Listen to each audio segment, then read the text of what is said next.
Ang halinghing ng isang bata. Ito ang unang tunog na sumalubong kay Gustavo pagkababa niya sa mamahaling kotseng de driver. Hindi ito halinghing ng masarap na tulog o masayang laro, kundi tunog ng pagluha at pagmamaktol, para bang isang sumpa. Muli, ganoon na naman. Bumuntong hininga si Gustavo. Pagod na siya sa paulit-ulit na senaryong ito. Tatlong anak, tatlong anghel, na biglang naging demonyo simula nang umalis ang asawa niya. At sa tuwing maririnig niya ang mga iyak na yon, para siyang sinasaksak ng matatalim na alaala ng pag-iwan. Milyon-milyon ang nasa bangko niya, may sarili siyang kumpanya, at nakatira siya sa isang mansyon na pinangarap lang ng marami. Pero sa loob ng kanyang magarbong tahanan, ang tanging tunay na yaman na hinahangad niya, ang kapayapaan at tahimik na buhay pamilya, ay tila ba isang pangarap na hinding-hindi na niya maaabot. Nakarating siya sa front door at bumukas agad ito. Sinalubong siya ng nag-aalalang mukha ng kanyang katulong na si Aling Nena. "Sir Gustavo, buti po dumating na kayo." Ang mga bata po.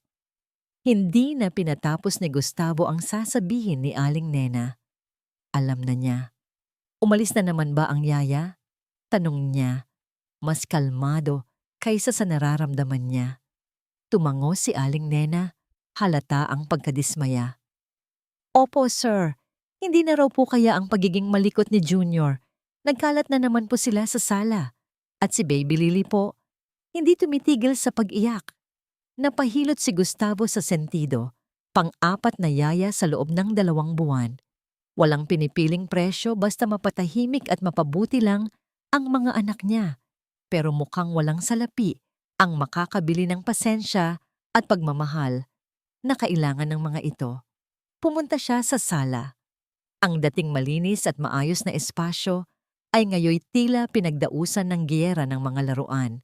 May mga crayon sa pader, kumakalat ang mga cushions ng sofa, at isang gulo ng mga blok ng Lego sa sahig. Sa gitna ng kaguluhan, nakaupo si Junior, ang pinakamalikot niyang anak, at tahimik na pinupunit ang mga pahina ng isang mamahaling picture book. Sa isang sulok, si Ate Mian, ang panganay, ay nakakulong sa kanyang sarili, nagdo-drawing ng galit na galit sa isang notebook, at si Baby Lily, ang bunso, ay humahagulgol ng walang tigil mula sa playpen. "Ano ba to?" bulong ni Gustavo, ngunit sapat na para marinig ng mga bata. Napakagatlabi si Junior, naputol ang pinupunit na libro. Si Mian naman ay lalong diniinan ang lapis sa kanyang drawing. "Junior! Mian! Anong kaguluhan to?" Lumingon si Junior, walang pakialam. "Wala kaming yaya, Papa. Bored kami." Nanikip ang dibdib ni Gustavo. Gusto niyang magalit, sumigaw. Pero alam niyang hindi yun ang solusyon. Ilang beses na niyang ginawa, pero lalo lang lumalala ang sitwasyon. Ang tanging paraan niya para makayanan ang lahat ay ang lumubog sa trabaho. Doon lang niya nakikita ang sarili niyang may kontrol. Umakyat siya sa kanyang opisina. Iniwan ang gulo. Habang naglalakad siya sa hallway, narinig niya ang tunog ng walis at dustpan mula sa ibabang palapag. Isang bagong mukha. Si Aling Nena ang nag-hire. Pinagtuloy niya ang pag-akyat sa hagdan. "Sir Gustavo, teka po." Habol ni Aling Nena. "May bagong maglilinis po tayo. Si Tayna po. Magaling po siya at..." Hindi na niya pinansin si Aling Nena. Dumiretso si Gustavo sa kanyang opisina. Isinara ang pinto. Hinanap niya ang kapayapaan sa mga numero at kontrata. Pero ang bawat linyang binabasa niya ay tila lumalabo sa isip niya. Ang tanging naririnig niya ay ang iyak ni Lily at ang ingay ng mga anak niya sa ibaba. Ilang minuto ang lumipas. Biglang huminto ang iyak ni Baby Lily. Kumunot ang noo ni Gustavo. Imposible. Bumaba siya muli, dahan-dahan. Tahimik na ang sala. Nawala na ang mga bata sa paningin niya. Narinig niya ang isang mahinang tinig, kumakanta. Isang lullaby, malumanay at buong puso. Naghahanap siya sa silid kainan, sa kusina. Sa wakas, nakita niya si Tayna. Nakaupo ito sa sahig, sa isang sulok ng sala na dati puno ng kalat. Ang walis at dustpan ay nakasandal sa pader, nakalimutan. Si Baby Lily ay mahimbing na natutulog sa kandungan ni Taina. Maliit na mga daliri na mahigpit na nakakapit sa damit nito. Si Junior, na kanina'y nanggugulo, ay nakaupo sa tabi ni Taina. Nakikinig sa mga kwento niya tungkol sa isang matapang na prinsipe at isang mabait na diwata. Kahit si Mian, na karaniway malayo, ay nasa malapit. Nakikinig ng tahimik. Ang kanyang lapis sa drawing notebook ay nasa tabi niya. Ang buong silid ay may kakaibang kapayapaan. Nakatingin lang si Gustavo. Para siyang nakakita ng isang himala. Ang babaeng ito, isang simpleng cleaner, walang anumang kayamanan o mataas na pinag-aralan, ay may kakayahang gawin ang hindi niya magawa. Hindi pera, hindi posisyon, kundi isang bagay na mas malalim. Napakurap si Taina nang makita siya. Mabilis na tumayo. Sinubukang gisingin si Lily, ngunit pinigilan siya ni Gustavo. "Hayaan mo lang siya," sabi ni Gustavo, at nagulat siya sa lambot ng sarili niyang boses. Naglakad siya palapit. Ang mga bata ay nakatingin sa kanya, ngunit hindi na may takot o galit. May pagtataka. "Taina," sabi ni Gustavo. "Salamat." Tumingin si Taina sa kanya, mga matay malungkot ngunit may lalim. "Gusto mo pa ba ng kwento, Papa?"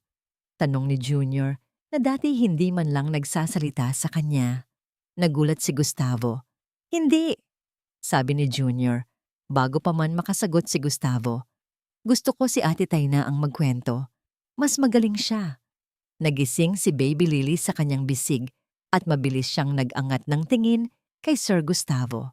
Ang mga salita ni Junior ay parang sampal sa mukha ng amo, ngunit walang galit sa mukha nito. Pagulat lang. Ang lalaking ito, na may taglay na lahat ng kayamanan sa mundo, ay tila nakahanap ng isang bagay na mas mahalaga sa isang simpleng manggagawa. "Okay lang, Junior," sabi ni Gustavo, at sa tono ng boses niya ay may bahid ng kalungkutan. "Sige, magkwento pa si Taina." Ngumiti si Taina. Isang tipid ng ngiti. Ang mga bata ay muling nakinig. Nagsimula siyang magkwento tungkol sa isang ibon na nawawala ang pugad at kung paano ito natulungan ng iba't ibang hayop sa kagubatan upang makabalik sa kanyang pamilya. Habang nagkukwento, nakikita niya ang pagbabago sa mukha ng mga bata. Si Junior, na kanina'y puno ng kalokohan, ay seryosong nakikinig. Si Mian, na laging nakasimangot, ay may konting nangiti sa labi. At si Lily, na ngayon ay gising na at nakatingin sa kanya, ay tumatawa ng mahina. Pakiramdam ni Taina, sa mga sandaling iyon, ay muli siyang nabuhay. Ang sakit sa kanyang puso ay tila lumuwag ng kaunti. Hindi siya kailanman nagkaroon ng pagkakataong magkwento sa sarili niyang anak. Ang bawat salitang lumalabas sa kanyang bibig ay parang isang regalo na ibinibigay niya sa mga batang ito. At kasabay nito, isang paraan din para gumaling ang kanyang sariling sugat. Kinabukasan, maaga siyang dumating. Sinalubong siya ni Aling Nena nang may malaking ngiti. "Taina, ang galing mo. Ngayon lang namin nakita ang mga bata na ganyan katahimik at kasaya." Sabi ni Sir Gustavo, "Ikaw na lang daw ang magbantay sa kanila sa hapon, bukod sa paglilinis."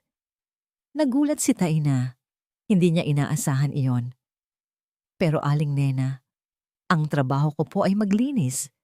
Huwag kang mag-alala sa sweldo," sabi ni Aling Nena. "Dobel na ang sahod mo simula ngayon. Gustong-gusto ka ng mga bata, at lalo na si Sir Gustavo." Dobel na sahod. Nangangahulugan iyon na mas marami siyang pera para ipambili ng gamot sa kanyang ina at makapagpadala pa sa probinsya. Pero ang higit sa lahat, ang kaisipang magkasama siya ng mga bata ay nagdulot sa kanya ng kakaibang kagalakan. Sa mga sumunod na araw, naging bahagi na ng buhay ng mga bata si Taina. Si Junior, na dating nanggugulo, ay lumalapit sa kanya para magpatulong sa Lego. Si Mian ay nagpapakita na sa kanya ng kanyang mga drawing at nagtatanong tungkol sa kulay at hugis. Si Lily naman ay laging nakakapit sa kanya, hindi na umiiyak, kundi nakangiti at tumatawa.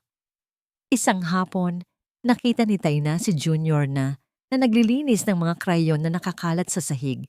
Nagulat siya. "Junior, anong ginagawa mo?" tanong niya. "Tinutulungan kita, Ate Taina. Sabi mo, kailangan nating alagaan ang bahay natin." Ngumiti si Taina at isang butil ng luha ang gustong pumatak sa kanyang mata. Ang simpleng gawain na ito ay nagdulot sa kanya ng ligaya. Ang mga sandaling ito, kasama ang mga bata, ay nagpapagaling sa kanyang kaluluwa. Nagbibigay sa kanya ng pag-asa na hindi niya akalaing mararamdaman pa. Isang araw, habang nag-aayos siya ng mga gamit sa hardin, nakita niya si Sir Gustavo na nakatayo sa may bintana. Tahimik na nakatingin sa kanya at sa mga bata na naglalaro. May bakas ng pagod sa mukha nito, ngunit meron ding kakaibang kapayapaan. Nang magtagpo ang kanilang mga mata, hindi siya umiwas. Ngumiti si Sir Gustavo, isang totoong ngatong ngiti, hindi ang formal na ngiti na laging nakikita niya. Kinaumagahan, habang nililinis ni Taina ang opisina ni Sir Gustavo, may nakita siyang isang frame ng litrato na nakaharap sa mesa. Isang lumang litrato kung saan kasama ni Sir Gustavo ang isang magandang babae at 3 maliliit pang mga bata. Ang babae ay may matamis na ngiti at nakakapit sa braso ni Sir Gustavo.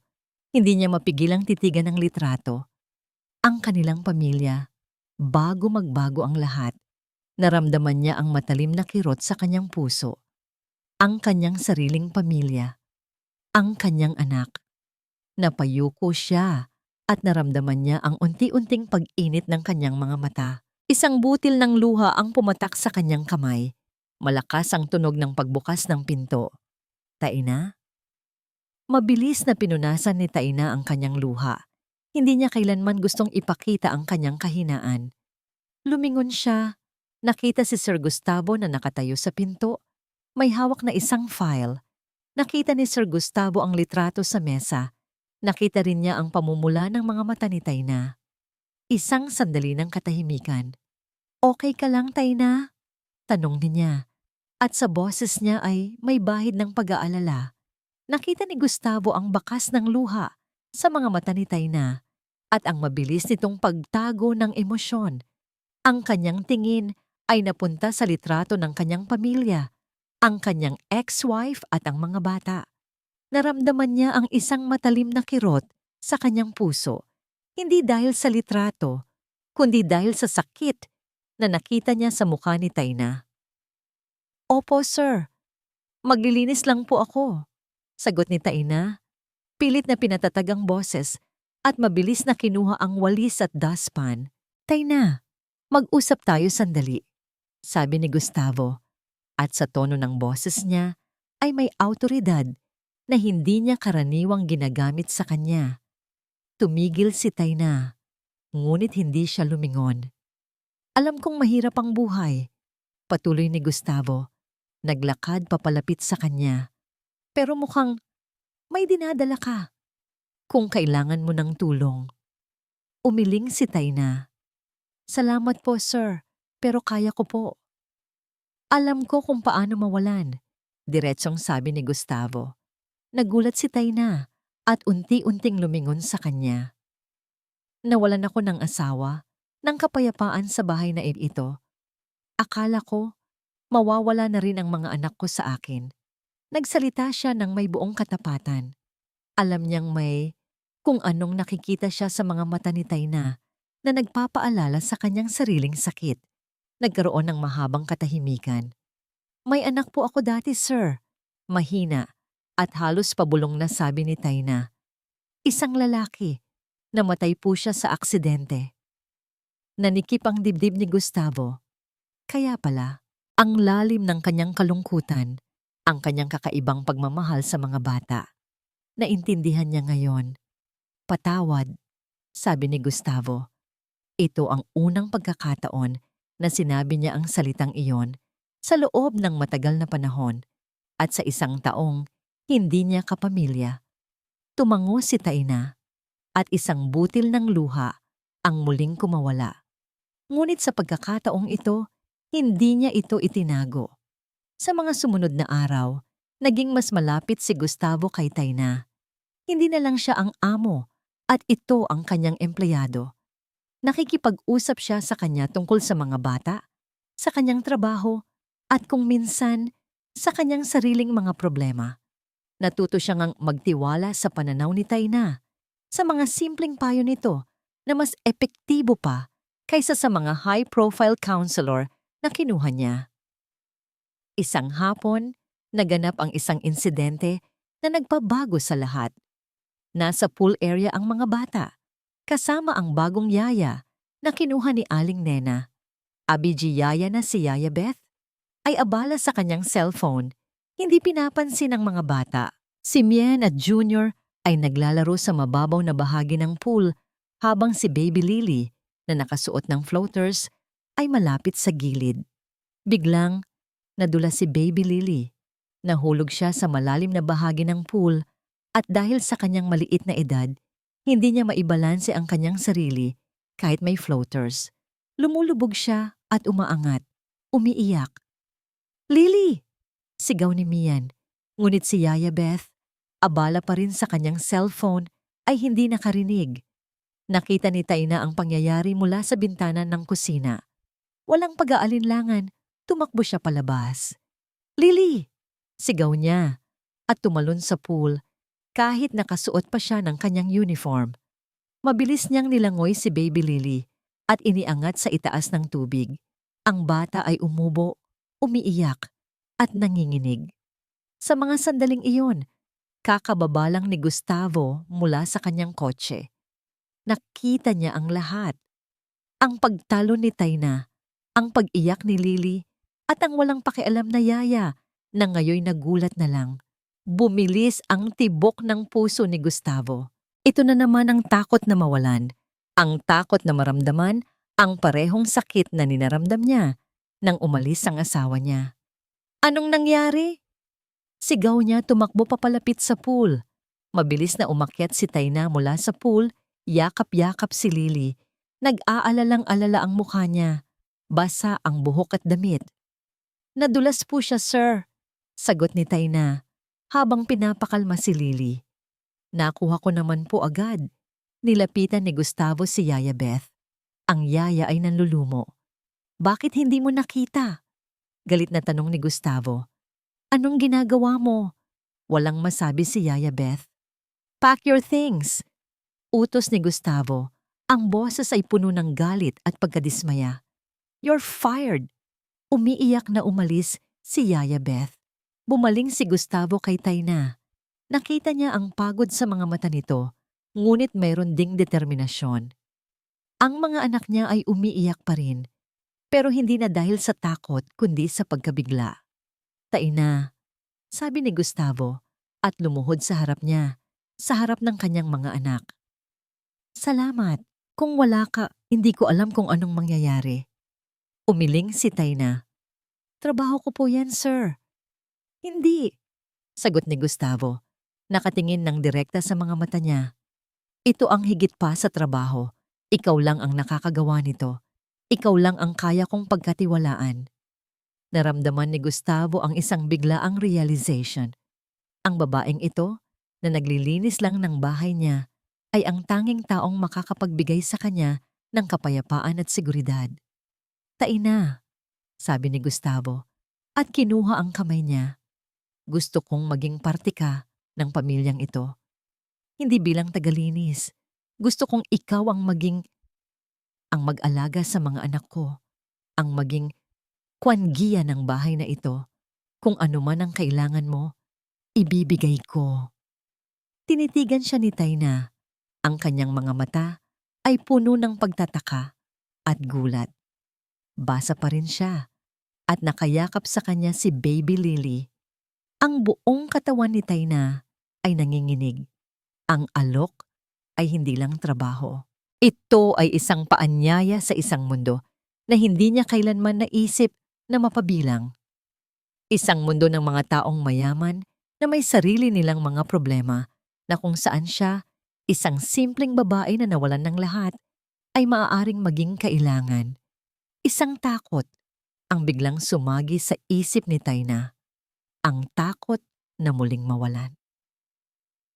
Nakatingin si Taina kay Gustavo, ramdam ang bigat ng kanyang alok. Ang mga salita nito ay naglaro sa kanyang isip.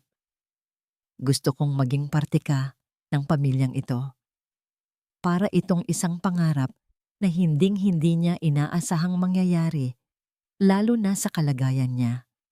Pero kasabay ng kagalakan ay ang matinding takot. Takot na muling magmahal. Takot na muling magtiwala. Takot na muling mawalan. Ang sakit ng pagkawala ng kanyang anak ay sariwa pa rin. At ang ideya na buksan ang kanyang puso sa ibang pamilya ay nakakatakot.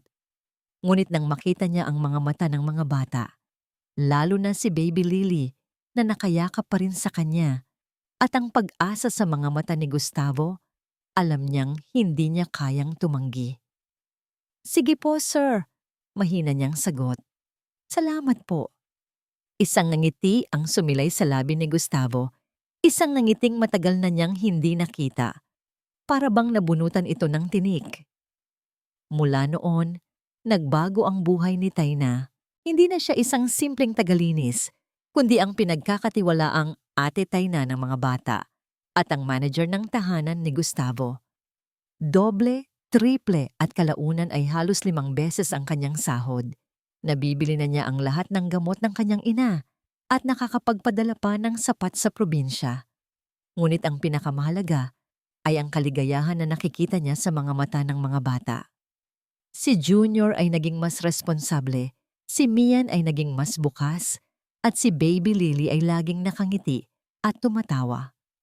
Kasabay nito lumalim din ang ugnayan niya kay Gustavo. Nag-uusap sila ng matagal sa gabi, nagbabahagi ng mga kwento at mga kaisipan.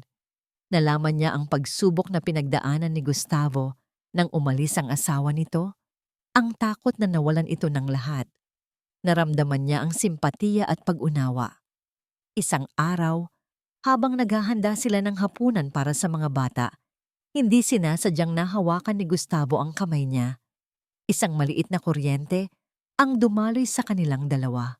Nagkatinginan sila, at sa mga mata ni Gustavo ay may nakita siyang hindi lang pasasalamat, kundi isang bagay na mas malalim. Naramdaman niya ang init sa kanyang mukha. Sa mga sandaling iyon, naramdaman ni Taina na unti-unti nang gumagaling ang kanyang puso.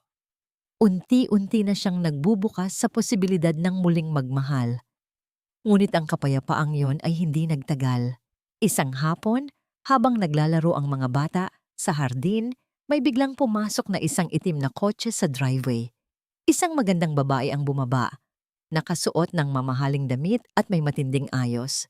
Ang kanyang mukha ay pamilyar. Nakita na niya sa litrato sa opisina ni Sir Gustavo. Si Lorena, ang ex-wife ni Sir Gustavo. Nilapitan ni Lorena ang gate at diretsong tumingin kay Taina. Ikaw siguro si Taina, hindi ba? Tanong ni Lorena. May ngiti sa labi. Ngunit ang kanyang mga mata ay walang emosyon. Ako si Lorena, ang ina ng mga batang ito. Naramdaman ni Taina ang paglamig ng kanyang dugo. Para siyang isang usa na nakakita ng tigre. Magandang hapon po, ma'am, sagot ni Taina. Pilit na pinatatag ang boses. Huwag kang masyadong formal, sabi ni Lorena, tumawa ng mahina. Nabalitaan ko na magaling ka raw mag-alaga sa mga anak ko. Gustong-gusto ka raw ng mga bata. Biglang tumakbo si Junior at Mian palapit kay Lorena. Mama, andito ka na! Niyakap ni Lorena ang mga anak. Ngunit ang kanyang tingin ay nanatili kay Taina. Isang tinging may halong pagmamataas at babala. Pagpasok nila sa loob ng bahay, hinanap ni Lorena si Gustavo. Nakita niya itong bumaba sa hagdan. Gustavo! Mahal! Sabi ni Lorena at lumapit para halikan ito sa pisngi. Halos hindi makahinga si Taina sa nakita niya. Ang pagiging mahal ay isang bagay na hindi pa niya narinig mula kay Gustavo. "Lorena, anong ginagawa mo dito?" tanong ni Gustavo. Halata ang pagkagulat. "Hindi ba pwedeng bisitahin ang sarili kong mga anak?" sagot ni Lorena at kumapit sa braso ni Gustavo. "Nabalitaan ko kasing may bagong kasambahay ka. Gusto ko lang makita kung sino ang nag-aalaga sa mga anak ko." Lumingon si Lorena kay Taina at muling ngumiti, isang nangiting hindi umabot sa kanyang mga mata. "Mukha namang mabait ka, Taina," sabi ni Lorena. "Sana lang, hindi ka maging masyadong komportable sa bahay na ito. Ang mga magagandang bagay ay hindi kailanman nagtatagal." Naramdaman ni Taina ang isang matinding babala sa mga salita ni Lorena. Para itong isang banta na nakabalot sa matamis na boses. Naglakad papalabas si Lorena, palabas ng bahay, at nagkunwaring nagpaalam sa mga bata. Nang papalabas na ito, huminto siya sa harap ni Taina. "Alam mo," bulong ni Lorena, "hindi lahat ng nakikita mo ay totoo. At hindi lahat ng inaakala mong sayo ay mananatili sayo." Naiwan si Gustavo na nakatayo sa sala, tuliro. Ang biglaang pagdating ni Lorena ay nagdulot ng gulo sa katahimikan na matagal na nilang tinatamasa sa bahay. Ang kanyang mga salita, lalo na ang bulong niya kay Taina, ay nagdulot ng kakaibang kaba sa dibdib ni Gustavo. Hindi niya nagustuhan ang tingin ni Lorena kay Taina. "Lorena, anong ginawa mo dito?" tanong niya. Malalim ang boses nang bumalik siya mula sa paghatid kay Lorena sa kotse. "Gusto ko lang bisitahin ang mga anak ko," sagot ni Lorena na parang walang mali siya. "At para tignan kung sino ang nag-aalaga sa kanila. Mukhang nag-e-enjoy naman sila sa bago mong kasambahay." May diin ang salitang kasambahay. Alam ni Gustavo ang ibig sabihin ni Lorena. Hindi niya nagustuhan yon. Taina ay higit pa sa kasambahay. Pagtatanggol niya, siya ang nag-aalaga sa mga bata at siya ang nagbigay ng kapayapaan sa bahay na ito. Ngumiti si Lorena, isang ngiting hindi umabot sa kanyang mga mata. "Oh, talaga? Ingat ka lang, Gustavo. Hindi lahat ng ginto ay kumikinang at hindi lahat ng mabait ay totoo." Umalis si Lorena. Iniwan si Gustavo na puno ng pag-aalinlangan. Alam niyang may tinutukoy ito, ngunit hindi niya maintindihan. Kinabukasan, nagsimulang kumalat ang mga tsismis. Sa kanyang opisina, narinig niya ang ilang empleyado na nagbubulungan tungkol sa bagong kasambahay ni Gustavo na ginagayuma daw ang mga anak niya. Maging sa school ng mga bata, nakarinig siya ng mga komento mula sa ibang magulang. "Nabalitaan ko, Sir Gustavo, na ang bago ninyong tagapangalaga ay hindi raw ganoon kaganda ang reputasyon sa nakaraan," sabi ng isang ina sa kanya habang papalabas siya mula sa parent-teacher conference. "Sana lang po ay mag-ingat kayo sa pagpili ng inyong pagkakatiwalaan." Nanikip ang dibdib ni Gustavo. Alam niyang gawa-gawa lang ito ni Lorena. Nais nitong sirain ang imahe ni Taina at sirain ang anumang kapayapaan na mayroon siya. "Wala kayong dapat ipag-alala," sagot niya. Pilit na pinatatag ang boses. "Taina is a good person." Pag-uwi niya, nakita niya si Taina na abala sa pagluluto. Ang mga bata ay nakaupo sa paligid niya, nakikinig sa mga kwento niya habang naghihiwa siya ng gulay. Ang eksena ay puno ng kapayapaan at gusto niyang maniwala na ito ay totoo. Ngunit ang mga salita ni Lorena at ang mga tsismis ay nagdulot ng isang maliit na butas sa kanyang tiwala. Ayaw niyang maniwala, pero ang takot na muling maloko ay nandoon. Isang araw, habang naglalaro si Junior at Mian sa hardin, may biglang nahulog na paso mula sa itaas ng balkonahe. Muntik nang tumama kay Junior. "Junior!" sigaw ni Gustavo na nakakita sa pangyayari mula sa kanyang opisina. Mabilis na tumakbo si Taina at hinila si Junior palayo. Ang paso ay basag sa sahig, ilang pulgada lang ang layo sa bata. Agad na bumaba si Gustavo, ang galit at takot ay halo-halo sa kanyang dibdib. Taina, ano ba? Bakit mo hinayaan mangyari ito? Nagulat si Taina sa biglang pagsigaw ni Gustavo. Sir, hindi ko po sinasadya. Hindi ko po nakita. Hindi nakita. Hindi ka ba nag-iingat? Patuloy ni Gustavo, ang boses ay puno ng pait. Paano kung nangyari ang mas malala? Hindi mo alam kung gaano kahirap ang mawalan, Taina. Hindi ko na kayang mawalan pa. Tumahimik ang lahat. Ang mga bata ay umiiyak na. Natatakot sa kanilang ama. Naramdaman ni Taina ang matalim na sakit ng mga salita ni Gustavo. Ang galit sa mga mata nito ay hindi niya nakita noon. Alam ko, sir, mahinang sabi ni Taina, ang kanyang mga mata ay nanlabo sa luha. Alam ko kung gaano kahirap mawalan dahil nawalan din ako. Nawalan ako ng anak.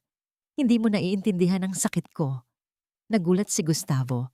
Ang kanyang galit ay biglang napalitan ng pagkabigla at pagkadismaya. Ang mga luha ay umaagos sa mukha ni Taina. Ang kanyang mga kamay ay nanginginig. Nawalan ako ng anak, Sir Gustavo. Patuloy ni Taina. Ang boses ay nanginginig. At ang sakit na yon ay hindi kailanman nawala. Kaya alam ko kung gaano kahalaga ang mga anak mo. Hindi ko sila pababayaan. Hindi makasagot si Gustavo. Ang kanyang lalamunan ay tila barado. Ang mga luha ni Taina ay patuloy na umaagos. Tumalikod siya at mabilis na tumakbo palayo. Iniwan si Gustavo na nakatayo doon, puno ng pagsisisi at 1,000 tanong sa kanyang isip. Tumakbo si Taina palayo. Ang mga salita ni Gustavo ay paulit-ulit na umaalingaw-ngaw sa kanyang isip. Hindi mo alam kung gaano kahirap ang mawalan. Hindi ko na kayang mawalan pa. Para itong matalim na punyal na sumaksak sa kanyang puso. Paano niyang sasabihin kay Gustavo na alam niya ang sakit na yon? Ang sakit ng pagkawala ng kanyang sariling dugot laman. Ang sakit na araw-araw niyang dinadala. Na mas mabigat pa sa anumang yaman o kapangyarihan. Nagtago siya sa kanyang silid, hinayaan ang kanyang mga luha na umagos. Ang kanyang dibdib ay sumisikip sa sobrang sakit. Naalala niya ang araw na yon. 6 na taon na ang nakakaraan. Ang araw na nawala ang kanyang anak na si Kaloy. Siya noon ay isang simpleng babae, nagtatrabaho sa isang maliit na tindahan sa probinsya. Na-inlove siya sa isang lalaking si Daniel, isang construction worker na may matamis na dila. Nang dumating si Kaloy, akala niya ay kumpleto na ang kanyang mundo. Ngunit si Daniel ay isang sugarol at lasinggero. Madalas siyang umuuwi ng lasing at minsan ay sinasaktan siya. Ngunit matiyaga si Taina. Umaasa na magbabago si Daniel para sa kanilang anak. Isang hapon, pumunta si Daniel sa kanila, lasing na lasing. Nagtalo sila.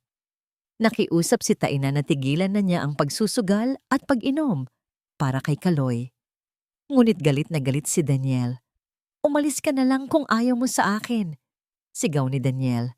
Hindi kita kailangan. Hindi ko kayo kailangan. Hinawakan ni Daniel ang braso ni Kaloy na nooy 6 na taong gulang at nakikinig sa kanilang pagtatalo. Halika Kaloy, sasama ka sa akin. Hinila ni Daniel si Kaloy palabas ng bahay. Umiiyak si Taina. Sinubukang pigilan siya. Daniel, huwag, lasing ka. Ngunit hindi siya pinakinggan ni Daniel. Isinakay niya si Kaloy sa kanyang lumang motorsiklo at nagmaneho ng mabilis, kahit lasing. Hindi na niya nakita pa si Kaloy ng buhay.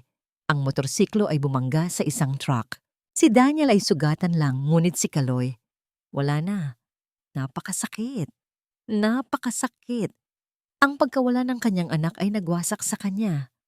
At ang mas masakit pa, pagkatapos ng insidente, iniwan siya ni Daniel. Hindi na siya binalikan pa. Kasalanan mo, sabi ng mga tao. Bakit mo hinayaan na kunin ng lasinggerong ama ang anak mo? Hindi ka naging mabuting ina. Ang mga salitang iyon ay bumabaon sa kanyang puso at naging dahilan kung bakit hindi na siya kailanman nagtiwala muli. Dahil sa takot na masira ang reputasyon ng pamilya ni Daniel, pinilit siyang itago ang tunay na pangyayari. Sinabi ng mga pulis na aksidente lang, na walang may kasalanan. Ngunit sa kanyang puso, alam niyang may kasalanan si Daniel.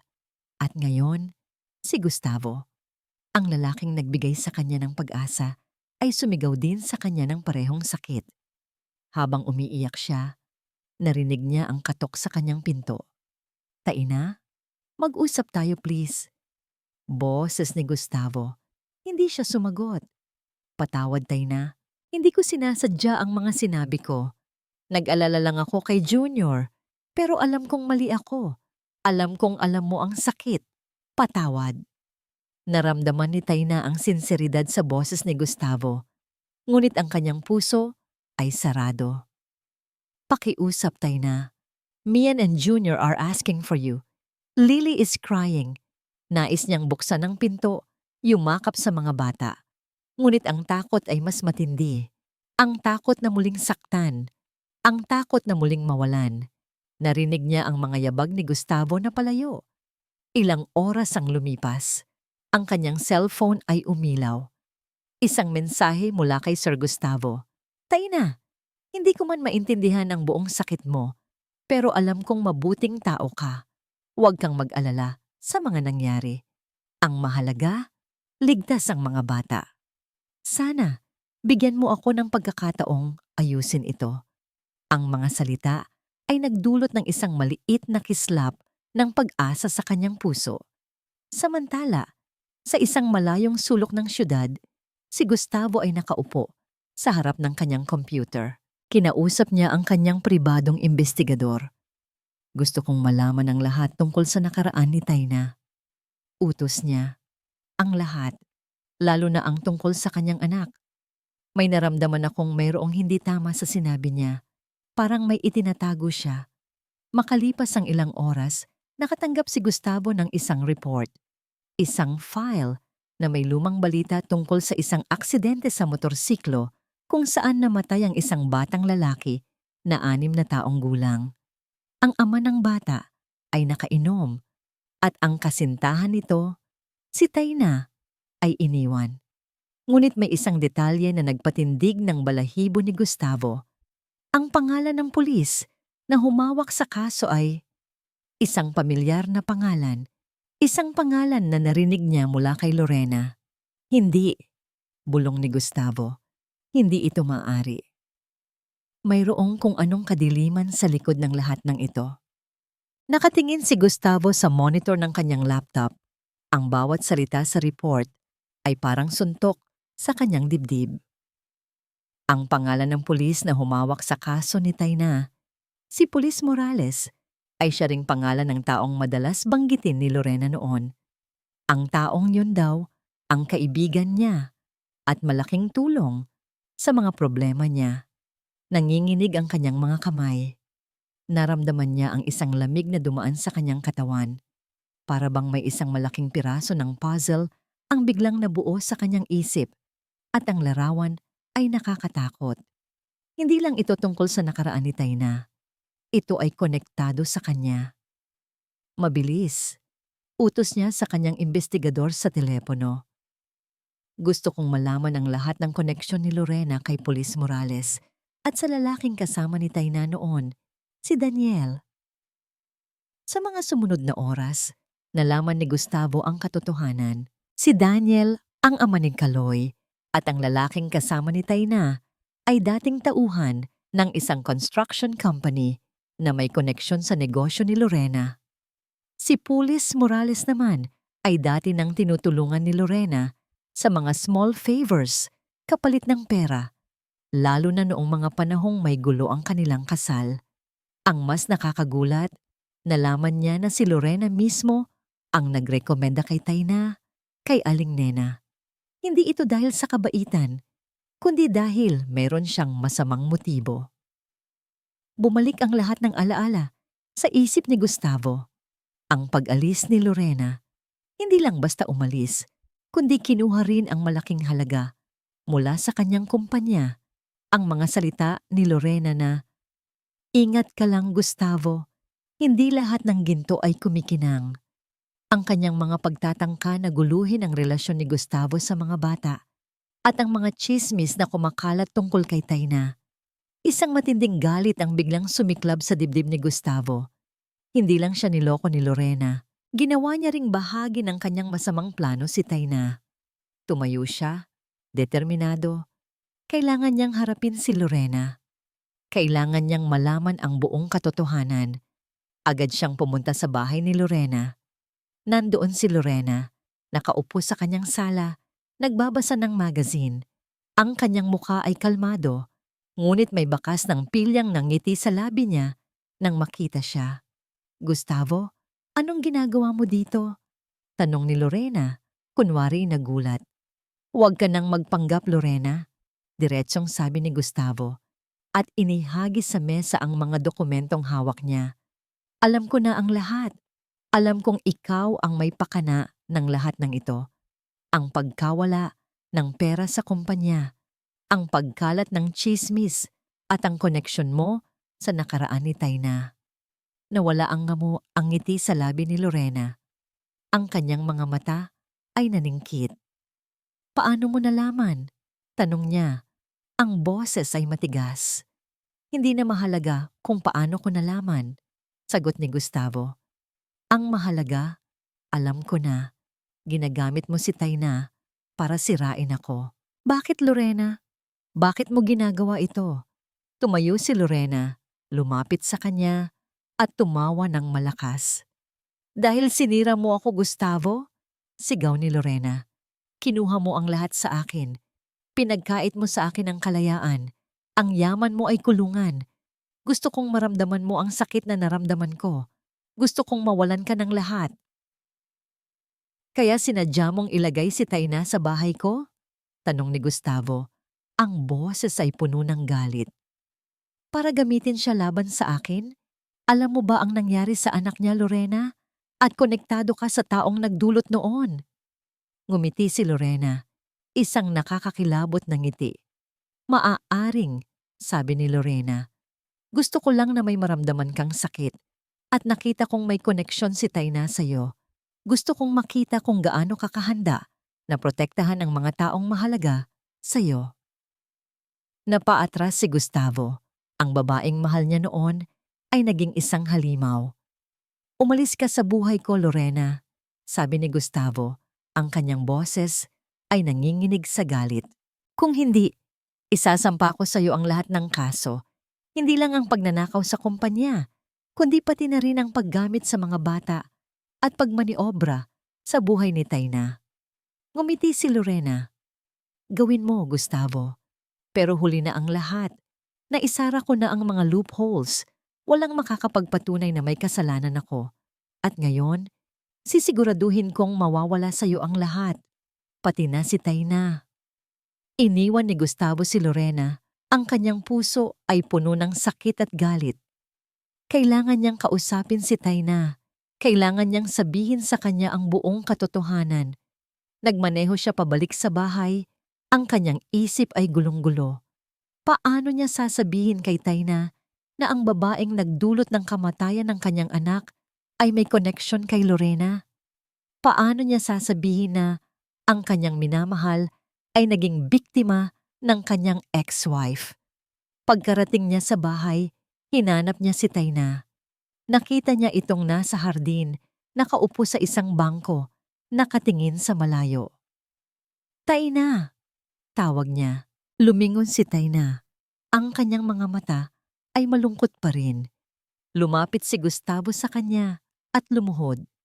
"Tayna, may kailangan kang malaman," sabi ni Gustavo. Ang kanyang boses ay nanginginig. "Ang nangyari sa anak mo, si Daniel, may koneksyon siya kay Lorena." Nagulat si Tayna. Ang kanyang mga mata ay nanlaki. "Ano?" "Si Lorena," patuloy ni Gustavo. "Siya ang may pakana ng lahat. Siya ang nagrekomenda sa'yo dito. Siya ang may koneksyon kay Daniel. Ginagamit ka niya, Tayna. Ginagamit niya tayong dalawa." Napaurong si Tayna. Ang kanyang mukha ay namutla. Ang mga salita ay tila hindi makapasok sa kanyang isip. Ang kanyang anak? ang kanyang Daniel, at si Lorena. Ang buong mundo niya ay tila gumuho. Ang taong nagbigay sa kanya ng pag-asa ay may koneksyon sa taong nagdulot ng kanyang pinakamalaking sakit. Hindi, bulong ni Tayna, umiling. Hindi totoo yan. Hindi.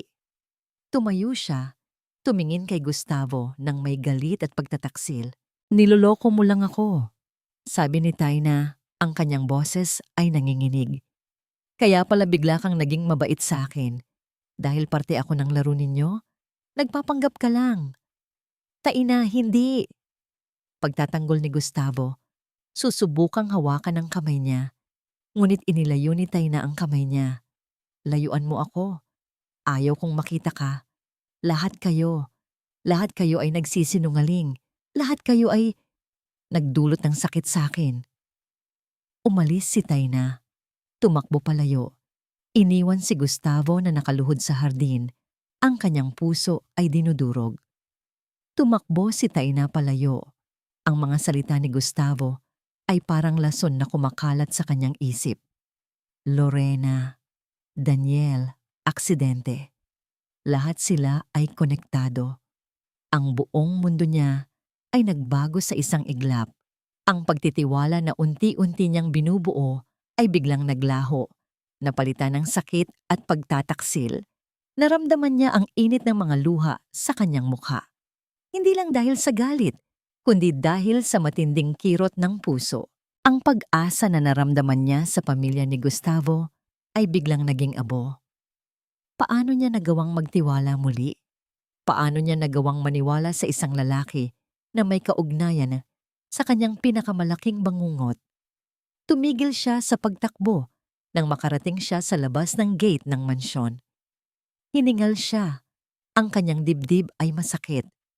Hindi niya alam kung saan siya pupunta. Wala na siyang pamilya. Wala na siyang anak. At ngayon, wala na rin si Gustavo.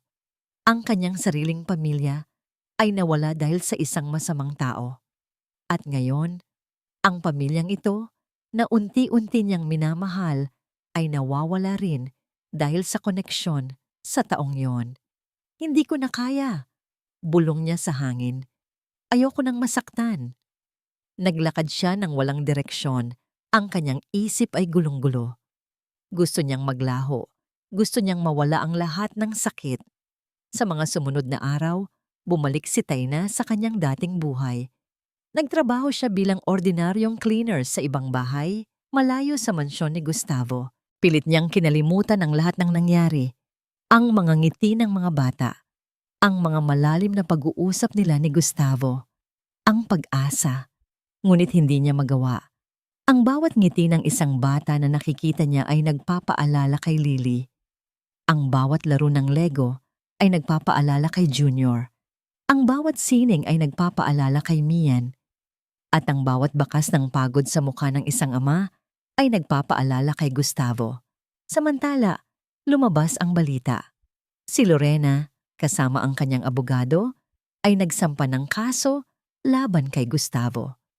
Inaakusahan niya itong hindi karapat-dapat na ama dahil sa kapabayaan sa mga bata at sa hindi magandang impluensya ng isang kasambahay na si Tayna.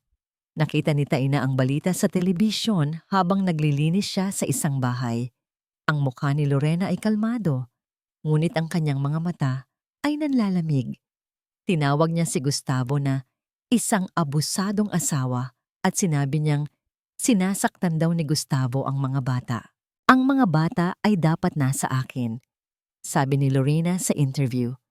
Ako ang tunay nilang ina. Mas mapapangalagaan ko sila. Pagkatapos noon, lumabas ang litrato ni Gustavo. Payat, hulas, at may malalim na eye bags. Nakita niya ang mga bata sa likod, malungkot at tahimik. Si Lily ay hindi na nakangiti. Si Junior ay walang enerhiya. Si Mian ay nakakulong muli sa kanyang sarili. Naramdaman ni Tayna ang matalim na kirot sa kanyang puso. Ang mga bata, wala siyang kinalaman sa kanila. Wala siyang kasalanan. Bakit sila nahihirapan? Ang kanyang galit kay Lorena ay lalong lumaki. Gustong-gusto niyang tumakbo pabalik sa mansyon, yakapin ang mga bata, at ipagtanggol si Gustavo. Ngunit ang sakit ng pagtataksil ay mas matindi. Ang takot na muling saktan, ang takot na muling mawala ang lahat. Napaupo siya sa sahig, ang kanyang mga kamay ay nakahawak sa kanyang ulo. Bakit? Bakit? Bulong niya. Bakit nangyayari sa akin to? Ang mga salita ni Lorena ay umalingaw-ngaw sa kanyang isip. Hindi lahat ng magagandang bagay ay nagtatagal. Para itong sumpa. Ang lahat ng bagay na mahalaga sa kanya ay nawawala. Narinig niya ang boses ng isang maliit na bata sa telebisyon, umiiyak. Ito ang boses ni Lily na tinatanong kung kailan babalik si Ate Tayna. Doon, sa gitna ng kanyang kalungkutan at pagkalansag, isang maliit na kislap ng apoy ang biglang sumiklab sa dibdib ni Tayna. Hindi ito apoy ng pagmamahal, ito ay apoy ng galit. Ngunit hindi galit sa lahat. Galit kay Lorena. Hindi, bulong niya. Hindi ka mananalo, Lorena. Hindi mo kukunin ang lahat sa kanila. Hindi ko hahayaan. Ang kanyang puso ay puno ng labis na sakit. Ngunit sa gitna ng sakit na yon, mayroong isang maliit na liwanag na nagsasabing, kailangan niyang lumaban. Hindi para sa sarili niya, kundi para sa mga bata. Para sa kapayapaan na nakita niya sa mga mata ni Gustavo. Ngunit paano? Paano niya haharapin ang lahat ng sakit at pagtataksil? Paano siya magtitiwala muli? Ang mga araw na lumipas ay parang impyerno para kay Gustavo. Ang mansyon ay tahimik, ngunit ito ay isang nakakabinging katahimikan. Ang mga bata ay malungkot, walang gana kumain, at laging nagtatanong kay Tayna. Si Lily ay laging umiiyak sa gabi, hinahanap si Ate Tayna. Si Junior ay nagbalik sa pagiging malikot, at si Mian ay lalong naging tahimik. Si Gustavo ay payat na, ang mga eye bags ay malalim. Ang pagkawala ni Tayna at ang pagtatangka ni Lorena na kunin ang kanyang mga anak ay nagdulot sa kanya ng matinding sakit. Ngunit sa gitna ng lahat ng ito, may isang bagay siyang natutunan. Ang pera ay hindi solusyon sa lahat. Ang kapangyarihan ay hindi sapat para panatilihin ang kapayapaan at kaligayahan. Ang kailangan niya ay si Tayna. Ang kailangan niya ay ang pagmamahal na ibinigay nito sa kanyang pamilya. Hindi ako susuko, bulong niya sa sarili habang tinititigan ang litrato ng kanyang mga anak. Hindi ko hahayaan na kunin ni Lorena ang lahat. Naisip niya si Tayna. Ang sakit na nakita niya sa mga mata nito. Alam niyang nasaktan niya ito ng sobra. Ngunit kailangan niyang kausapin ito. Kailangan niyang ipaliwanag ang lahat. Hinanap niya si Tayna. Nagtanong siya sa mga dating kasamahan nito, sa mga kapitbahay. Sa wakas, nalaman niya kung saan ito nagtatrabaho. Isang maliit na bahay sa labas ng syudad. Pumunta siya doon. Hindi na nag-aksaya ng oras. Nakita niya si Tayna, naglilinis ng bakuran. Ang kanyang muka ay payat, ngunit mayroon pa ring parehong determinasyon sa kanyang mga mata. Tayna, tawag niya. Nagulat si Tayna. Mabilis siyang lumingon at nakita ang pagod at pagsisisi sa mukha ni Gustavo.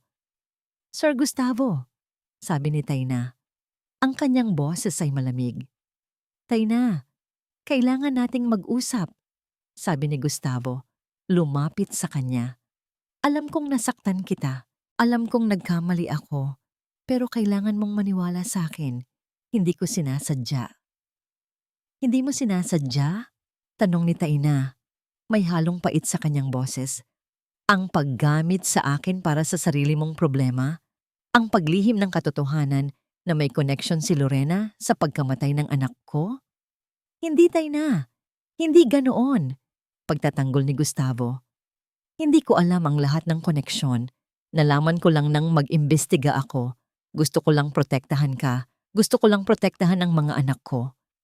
Lumuhod si Gustavo sa harap ni Tayna, sa harap ng lahat ng pagod at sakit na kanyang naramdaman. Patawad, Tayna, sabi ni Gustavo. Ang kanyang boses ay nanginginig.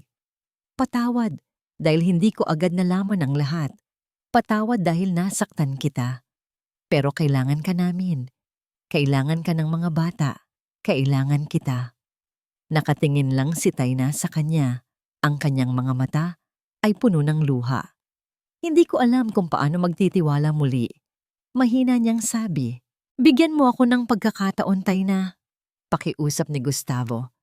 Bigyan mo ako ng pagkakataong patunayan na karapat-dapat ako sa tiwala mo. Kailangan nating magkaisa para labanan si Lorena. Ginagamit niya ang lahat ng koneksyon niya para sirain ako at para kunin ang mga bata. Naramdaman ni Tayna ang bigat ng mga salita ni Gustavo. Ang kanyang puso ay nahati. Ang galit ay naroon pa rin, ngunit ang pagmamahal niya sa mga bata ay mas matindi. "Anong plano mo?" tanong ni Tayna. Sa wakas ay sumagot. Isang maliit na kislap ng pag-asa ang sumilay sa mga mata ni Gustavo. Alam kong may matibay na connection si Lorena sa isang dating huwes na madalas niyang bayaran para sa kanyang mga kaso. Kung mapapatunayan natin ang koneksyon na yon at ang pagnanakaw niya sa kumpanya, masisira ang lahat ng claim niya. "At paano ang tungkol sa anak ko?" tanong ni Tayna. Ang boses ay nanginginig. "Kailangan nating patunayan na may kasalanan si Daniel at may koneksyon si Lorena sa kanya," sagot ni Gustavo. "Ipakita natin na ang lahat ng ito ay isang malaking plano ni Lorena para sirain tayo." Nagsimula silang magplano. Naghahanap sila ng mga ebidensya, naghahanap ng mga taong nakakakilala kay Lorena at sa kanyang mga koneksyon. Natuklasan nila na si Lorena ay mayroon ding mga utang sa mga kasino at ginagamit niya ang pera na ninakaw niya kay Gustavo para doon. Nahanap din nila ang ilang dating empleyado ni Lorena na nagpatunay sa kanyang kasamaan. Sa bawat araw na lumilipas, lalong lumalalim ang tiwala ni Tayna kay Gustavo. Nakita niya ang sinseridad sa mga mata nito, ang determinasyon na ipaglaban ang kanyang pamilya. Isang gabi, habang naghahanda sila para sa kanilang paghaharap kay Lorena, nagkatinginan sila. "Kaya natin to, Tayna," sabi ni Gustavo at hinawakan ang kamay niya. "Kaya natin," sagot ni Tayna. At sa kauna-unahang pagkakataon, naramdaman niya ang isang matinding lakas sa kanyang puso.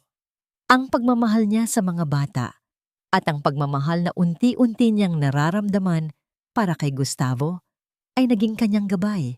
Ngunit alam nilang hindi ito magiging madali. Si Lorena ay isang delikadong kalaban. Ang araw ng paglilitis ay dumating. Ang courtroom ay puno ng mga mamamahayag, mga kaibigan, at mga taong gustong malaman ang katotohanan sa likod ng iskandalo ng pamilya Del Rosario. Nakaupo si Gustavo sa kanyang abogado. Ang kanyang puso ay kumakaba. Sa tabi niya, si Tayna. Ang kanyang mukha ay seryoso, ngunit may determinasyon. Sa kabilang panig, nakaupo si Lorena, nakangiti, na parang sigurado sa kanyang tagumpay. Ang kanyang abogado ay mayabang at handa nang durugin si Gustavo. Nagsimula ang paglilitis. Unang tumestigo si Lorena, nagkukwento ng mga kasinungalingan tungkol sa pagiging abusado daw ni Gustavo at sa kanyang pagpapabaya sa mga bata. Ang kanyang boses ay puno ng drama at mukha siyang inosenteng biktima. Naramdaman ni Gustavo ang galit na kumukulo sa kanyang dibdib, ngunit pinigilan niya ang kanyang sarili. Pagkatapos ni Lorena, tumayo ang abogado ni Gustavo. "Your Honor, mayroon kaming mga ebidensya na magpapatunay na ang lahat ng sinabi ni Miss Lorena ay kasinungalingan," sabi ng abogado. Nagsimula silang magpakita ng mga dokumento. Una, ang mga bank records na nagpapatunay na naglipat si Lorena ng malaking halaga ng pera mula sa kumpanya ni Gustavo patungo sa kanyang sariling account. Pangalawa, ang mga bank records na nagpapatunay na mayroon siyang malaking utang sa kasino at ginagamit niya ang pera mula kay Gustavo para dito. Pangatlo, ang mga testimonya ng mga dating empleyado ni Lorena na nagpapatunay na madalas nitong sinisiraan si Gustavo. at nagpaplano ng kung ano-anong masama. At pagkatapos, ang pinakamalaking bomba. Your Honor, mayroon din kaming ebidensya na si Miss Lorena ay may koneksyon sa taong nagdulot ng pagkamatay ng anak ni Miss Taina. Sabi ng abogado ni Gustavo. Nagulat ang lahat. Lumingon si Lorena, ang kanyang mukha ay namutla. Ipinakita ang mga ebidensya, ang koneksyon ni Lorena kay Police Morales at ang koneksyon ni Police Morales kay Daniel, ang mga text messages at tawag sa pagitan nila, at ang transaksyon ng pera. Ang buong courtroom ay nagulantang. Tumayo si Lorena. Galit na galit. Kasinungalingan yan. Ginagawa lang nila yan para siraan ako. Ngunit huli na. Ang mga ebidensya ay matibay. Your Honor, hinihiling namin na ibasura ang kaso ni Miss Lorena at isampa siya ng kaso para sa pagnanakaw, paninirang puri at pagmamanipula. Sabi ng abogado ni Gustavo. Tinanggap ng huwes ang ebidensya. Si Lorena ay hinuli sa loob ng courtroom. Ngunit ang pinakamahalagang sandali ay nang tumayo si Taina. Your Honor, mahina niyang sabi, hindi ko man mababalik ang anak ko. Pero ngayon, alam kong nailangan kong ipaglaban ang katotohanan.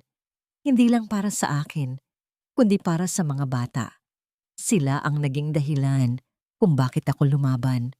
Lumingon si Taina kay Gustavo at ngumiti. Isang totoong ngiti, puno ng pagmamahal. Pagkatapos ng paglilitis, lumabas si Gustavo at Taina mula sa courtroom. Sinalubong sila ng mga mamamahayag, ngunit hindi na tungkol sa iskandalo, kundi tungkol sa kanilang pagmamahalan at sa kanilang tagumpay. Ang mga bata ay tumakbo papalapit sa kanila.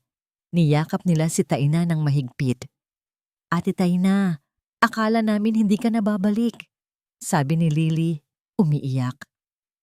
Hindi ko kayo iiwan, sagot ni Taina at niyakap silang lahat. Niyakap ni Gustavo si Taina at ang mga bata. Naramdaman niya ang isang kapayapaan na matagal na niyang hindi naramdaman. Ang kanyang pamilya ay buo na muli.